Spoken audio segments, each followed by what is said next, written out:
years old, your baby's 3, so you got pregnant at 26. Yeah, maybe, right? We had a miscarriage. We had our first child back in 2015, and that was a stillborn baby. That was like our first child, and like soon after we lost our baby, everything it broke bad. He started another relationship right away, and it just went down from there. And it was like he would continue to come back and dip in my life, and then dip back out, just in and out. Well, I'm very sorry you lost your child. Your baby was stillborn. That's terrible. Mm-hmm. So I'm sorry. Yeah. I want to ask this question. Let me just ask this question directly. When you were dealing with him, did you know he was in the streets? No. So when you got pregnant with your 3-year-old child, what did you think his job was?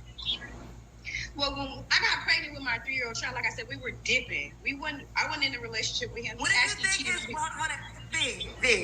What did you think? What did you think his job was before you got pregnant with him by your 3-year-old child? What did I think his job was? What do you mean? Like what do I think his job was? Because you're telling me, because I asked you why you are not with your 3-year-old child, and rightfully so, you said he's in the streets, he doesn't want to get his life together, he doesn't, and those are all good reasons, but I'm trying to figure out, did you get pregnant with him knowing those things? So I'm asking you, what did you think his job was before you got pregnant by him? To hit it and quit it. It was booty calls. It was just us just not working the relationship. It was just, we were just having sex. Honey, you're not answering my question. My question is very clear. And I know the cousins be getting mad, but this is why at times it's a challenge with women, because y'all just won't answer the question. The question is quite... Okay, first of all, you contradict yourself. You said high school sweethearts.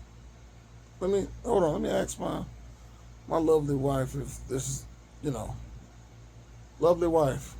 What? If we're high school sweethearts, are we just a booty call? So why would she say high school sweethearts and then turn around and contradict herself and say, well, he was a booty call? You understand what I'm saying? You contradict yourself, man. Either he was a booty call or he was the man you wanted to be with in high school. You knew damn well in high school he did not have a stable job. It's in high school. You're fooling yourself. You're looking foolish. Or y'all say things that you think that men don't catch on to because y'all think we're stupid. He wasn't a booty call. He was your high school sweetheart. Now you're trying to diminish his role and position. I digress. Simple. What did you think his occupation was when you was having sex with him? I mean, hey, he didn't have an occupation at the moment. I mean, I'm not going to lie, he was working, but... Okay, so listen, I'm just trying to get you to realize you knowingly was participating with him in that way. So you said the reason you're not with him is the same thing you accepted about him. Like you were sleeping with him knowing he was all those things. He didn't lie to you. That's who he was. And you move forward with him and end up getting pregnant. So I'm trying to help you take some accountability and knowing. Yeah. And there's that dreaded A word. Uh-oh. Accountability. Uh-oh. Which is women's kryptonite. Uh-oh. She knew that man wasn't shit after she's been dealing with him for more than 10 years. But she still busted open for him. And even gave him a baby. This is your choice. You can't cry victim after you choose to sleep with someone that you knew ain't really producing. Let's get back into it. You got pregnant by. But this is the issue. I'm going to say this. Overall, this is a real challenge for women in general I have at times with the show, because it's almost like women do not want to admit that there is an accountability factor in these relationships. They just want to focus on the man. But I think if we could focus on the facts, we could learn from the mistakes and move forward. Mm-hmm. I agree. Okay.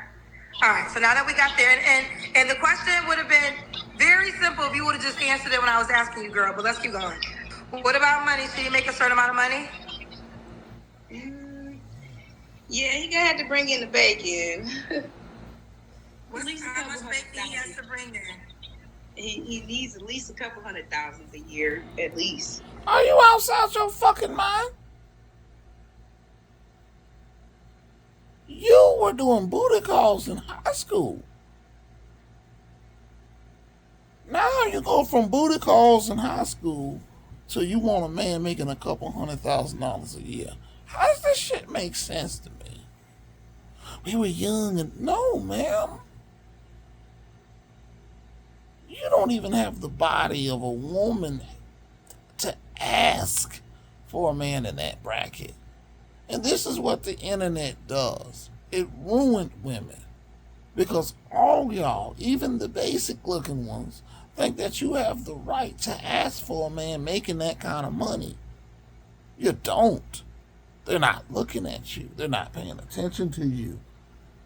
Like I said before, between me and my wife, when we said this before, people thought I was joking. And then once the bigger YouTubers start saying it all of a sudden now, oh, they make sense. These men you're looking for be at Walmart. Looking right at you.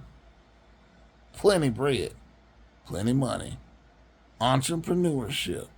Millionaires looking right in the face. And you wouldn't know it because they're cheap.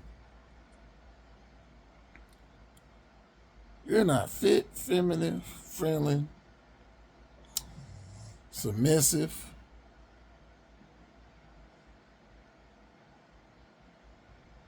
You don't have your things together, basically. But you expect to go meet the $1 million man.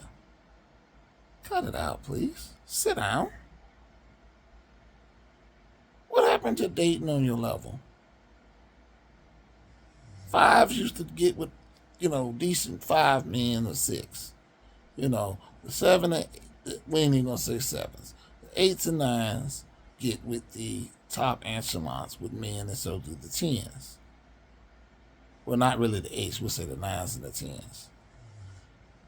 Social media has messed up a woman's level because now not only do we have to come in and level set these women and then they get upset and it just doesn't make for a good relationship, you think that you can date higher than your level. I'm gonna make another video.